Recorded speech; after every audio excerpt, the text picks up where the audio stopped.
Quando a gente pensa na Biblioteca de Alexandria, o que vem à cabeça, né? Provavelmente aquela imagem, a maior coleção de conhecimento de todo o mundo antigo. Só que a história mais famosa sobre ela, aquela da sua destruição trágica num incêndio gigantesco, talvez não seja bem a verdade. Pois é, a história que todo mundo conhece é essa. Um incêndio catastrófico, uma perda que não dá nem para calcular, séculos e séculos de sabedoria simplesmente virando cinzas. Essa imagem de uma tragédia única que apagou o saber do mundo antigo acabou virando um símbolo muito poderoso, né? Um símbolo da fragilidade da nossa cultura. Mas e se a história real for um pouco mais complicada? E se eu te disser que a grande biblioteca não sumiu numa única noite de fogo, mas foi se desfazendo aos pouquinhos ao longo de séculos? Pois é. Bora mergulhar nessa história para entender o que de fato aconteceu. Vamos lá, nossa primeira parte, o incêndio lendário. A gente vai começar a desvendar o mistério por trás da queda dessa instituição que virou lenda. Agora, para a gente entender a queda da biblioteca, primeiro a gente precisa entender como ela surgiu. A história começa com uma ambição assim sem precedentes lá no Egito Ptolemaico, a ideia de construir o maior centro intelectual do planeta. Olha, é super importante sacar isso. A biblioteca não era só um prédio cheio de livros, sabe? Ela fazia parte de uma instituição muito maior chamada Mausoleum, que quer dizer Templo das Musas. Pensa num verdadeiro campus universitário, um think tank da antiguidade. Os maiores pensadores da época eram pagos para morar lá, pesquisar, debater, criar, sem ter que se preocupar com mais nada. Uma ideia completamente revolucionária para a época. E o objetivo deles? Era grandioso. Os governantes ptolemaicos não queriam só uma biblioteca grande. Eles queriam a Biblioteca Universal. A meta era ter um exemplar de todo o conhecimento humano, de todas as culturas, de todos os povos. Tudo para fazer de Alexandria a capital intelectual do mundo. E eles não economizaram esforço, viu? A política para conseguir livros era bem agressiva e tinha muito dinheiro envolvido. Agentes viajavam o mundo comprando manuscritos raros. E tinha um decreto que dizia que qualquer livro que chegasse no porto de Alexandria tinha que ser levado para a biblioteca. Lá, ele era copiado, o original ficava por lá e a cópia era devolvida para o dono. Imagina só! E o resultado disso tudo? No auge, algumas estimativas dizem que a coleção chegou a ter 700 mil rolos de papiro. 700 mil! Gente, para ter uma ideia, esse era um número absolutamente espantoso para a antiguidade. Era basicamente o conhecimento do mundo todo reunido num só lugar. Bom, vamos para a nossa terceira parte, uma antiga fábrica de conhecimento. Porque a biblioteca era muito mais que um armazém de rolos, sabe? Era um lugar vibrante, um centro de inovação onde o conhecimento não era só guardado, mas também era criado. E é aqui que a coisa fica simplesmente incrível. Dá uma olhada nesses nomes. Foi lá que Zenódoto, pela primeira vez na história, usou a ordem alfabética para organizar as obras.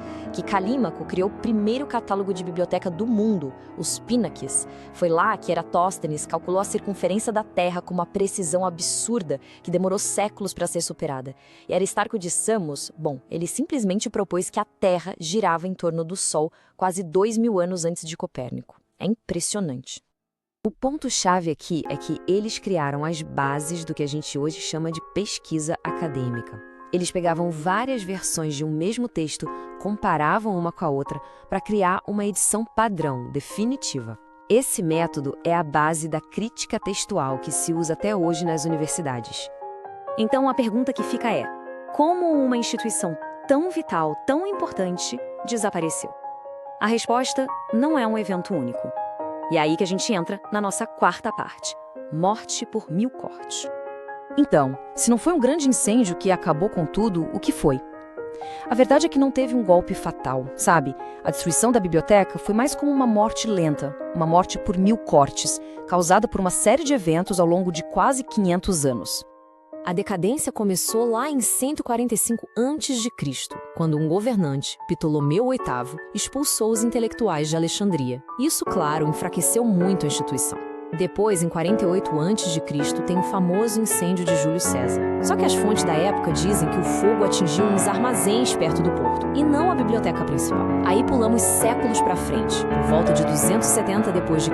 Conflitos na cidade destruíram o bairro inteiro onde ficava a biblioteca. E, finalmente, em 391, a biblioteca filha, que ficava em outro templo, foi destruída durante um conflito religioso. E essa imagem aqui resume tudo perfeitamente. De um lado, o mito. Simples, dramático, um incêndio terrível que destruiu tudo de uma vez. Do outro, a realidade. Uma história bem mais complexa, de uma decadência gradual, causada por instabilidade política, cortes de verba, negligência e uma série de conflitos que, pouco a pouco, foram desmantelando o maior centro de saber do mundo antigo. Então, se ela desapareceu há tanto tempo e de forma tão gradual, por que a gente ainda fala tanto sobre a Biblioteca de Alexandria? Bom, o legado dela continua vivo e é isso que a gente vai ver na nossa última sessão, por que a biblioteca ainda importa. Ela se tornou o modelo ideal da Biblioteca Universal, sabe? Aquele sonho de guardar todo o conhecimento da humanidade. O seu modelo de pesquisa, com o patrocínio do Estado, influenciou a criação de universidades por séculos. E, talvez o mais importante, a história dela serve como um lembrete constante de como o conhecimento pode ser frágil e precisa ser protegido. E essa influência não foi só simbólica, não.